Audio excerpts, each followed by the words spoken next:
വ്യാപകമായ കടലാക്രമണത്തിന് വിധേയമായിരിക്കുകയാണ്. ഇതുപോലെ തന്നെയാണ് നായരമ്പലത്തുള്ള സ്ഥിതി. ഈ 2.5 കിലോമീറ്റർ ദൂരം ഇവിടെയും നായരമ്പലത്തും ഉള്ള സാധാരണക്കാരായ മനുഷ്യരാണ് ഇവിടെ ജീവിക്കുന്ന തീരപ്രദേശത്ത്. അവരുടെ ജീവിതം അസാധ്യമാകുന്ന തരത്തിലാണ് ഈ കടലാക്രമണം ഉണ്ടായിരിക്കുന്നത്.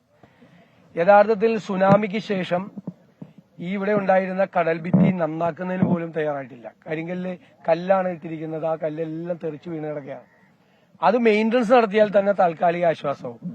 അത് മെയിന്റനൻസ് നടത്താതെ സർക്കാരും ദുരന്ത നിവാരണ വകുപ്പൊക്കെ ചെയ്യുന്നത് ജിയോ ബാഗുകൾ കൊണ്ടുവന്ന് വയ്ക്കുകയാണ്. കരിങ്കല്ല് തെറിച്ചു പോകുന്ന കടലാക്രമണം നടക്കുന്ന സ്ഥലത്ത് ഈ ചാക്കിൽ കെട്ടി മണൽ സൂക്ഷിച്ചാൽ ആ ചാക്കോടുകൂടി അത് അരിഞ്ഞ് ആ ചാക്ക് പല വീടുകളിൽ കയറിയിരിക്കുകയാണ്. അവരുടെ മത്സ്യം വളർത്തുന്ന സ്ഥലങ്ങളിലൊക്കെ എത്തിയിരിക്കുകയാണ്. അത്ര അപകടകരമായ രീതിയിലാണ്. കുഞ്ഞുങ്ങൾക്ക് സ്കൂളിൽ പോകാൻ പറ്റുന്നില്ല, പ്രായമായവർക്ക് വീട്ടിൽ പോകാൻ പറ്റുന്നില്ല, സുഖമില്ലാത്തവർക്ക് ആശുപത്രിയിൽ പോകാൻ പറ്റുന്നില്ല. ഒന്നും ചെയ്യുന്നില്ല, ഒരു കാര്യം ചെയ്യുന്നില്ല. യഥാർത്ഥത്തിൽ ഗോശ്രീ ഡെവലപ്മെന്റ് അതോറിറ്റി ഉണ്ടാക്കിയത് ഈ ദ്വീപസമൂഹങ്ങളുടെ ഇതുപോലുള്ള ഗൗരവതരമായ പ്രശ്നങ്ങൾക്ക് പരിഹാരം കാണുന്നതിന് വേണ്ടിയിട്ടാണ്. പക്ഷെ ദൌർഭാഗ്യകരം എന്ന് പറയട്ടെ, ജിഡയുടെ മീറ്റിംഗ് പോലും കൂടാറില്ല.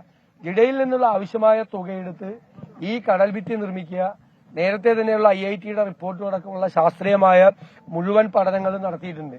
അത് ചെയ്യേണ്ട സ്ഥലത്ത് ചെയ്യാതെ ജനങ്ങളെ മുഴുവൻ ദുരിതക്കടലിലേക്ക് തള്ളിവിടുകയാണ്. അത് നമുക്ക് സങ്കല്പിക്കാൻ പോലും കഴിയാൻ പറ്റാത്ത ദുരിതപൂർണമായ ജീവിതമാണ് ഈ തീരപ്രദേശത്തെ സാധാരണക്കാര് വഹിക്കുന്നത്. അവരുടെ കണ്ണിൽ നിന്ന് കണ്ണുനീരല്ല, ചോരയാണ് വരുന്നത്. അത്രയും സങ്കടത്തിലാണ് അവർ ഈ പ്രയാസങ്ങളും ബുദ്ധിമുട്ടുകളും എല്ലാം പറയുന്നത്. ഇവിടെ ഫിഷറീസ് വകുപ്പ് 2000 കോടി രൂപയുടെ പാക്കേജ്, 5000 കോടി രൂപയുടെ പാക്കേജ് എല്ലാം പ്രഖ്യാപിക്കും. 1 രൂപ പോലും അതിന്റെ പേരിലൊന്നും ചെലവാക്കിയിട്ടില്ല. ഞാൻ നിയമസഭയിൽ പല പ്രാവശ്യം പറഞ്ഞാണ്, തീരദേശ പാക്കേജ് എന്ന് പറഞ്ഞിട്ട് 1 രൂപ പോലും അതിനുവേണ്ടി ചെലവാക്കുന്നില്ല. മന്ത്രിയുടെ നേതൃത്വത്തിൽ എല്ലാ നിയോജകമണ്ഡലത്തിലും തീര സദസ്സുകൾ നടത്തി. ഇവിടെ വന്ന് എന്തെല്ലാം വാഗ്ദാനങ്ങളാണ് ഈ പാവപ്പെട്ട ആളുകൾക്ക് കൊടുത്തത്. അതൊന്നും ചെയ്തിട്ടില്ല. അപ്പൊ തീർച്ചയായിട്ടും ഇത് വളരെ ഗൗരവത്തോടുകൂടി നോക്കിക്കാണേണ്ട, പ്രാധാന്യമർഹിക്കുന്ന വിഷയമാണ്. അല്ലെങ്കിൽ തന്നെ തീരപ്രദേശത്തെ മത്സ്യത്തൊഴിലാളികൾ അടക്കമുള്ളവരുടെ ജീവിതം ദുരിതപൂർണമാണ്. ഒരു വർഷത്തിൽ എത്രയോ ദിവസമാണ് കാലാവസ്ഥാ മുന്നറിയിപ്പ്.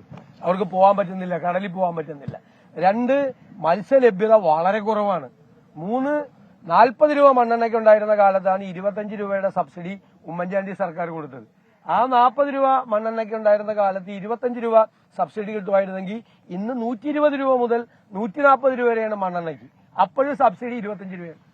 തമിഴ്നാട് മുഴുവൻ സബ്സിഡി കൊടുക്കുകയാണ് മത്സ്യത്തൊഴിലാളികൾക്ക്. ഇവിടെ ജീവിതം ദുരിതമാണ്. അതിന്റെ മീതെയാണ് ഈ തീരശോഷണവും ഈ കടലാക്രമണവും.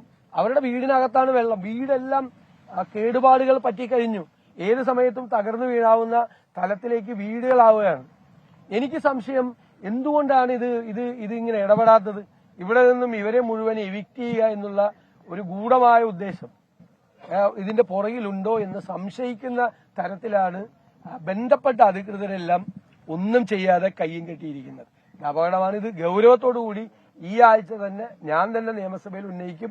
ഇതിന് പരിഹാരമുണ്ടാക്കുന്നത് വരെ എന്റെ തൊട്ട് അയൽ നിയോജകമണ്ഡലം കൂടിയാണ്, സഹോദരങ്ങളാണ്.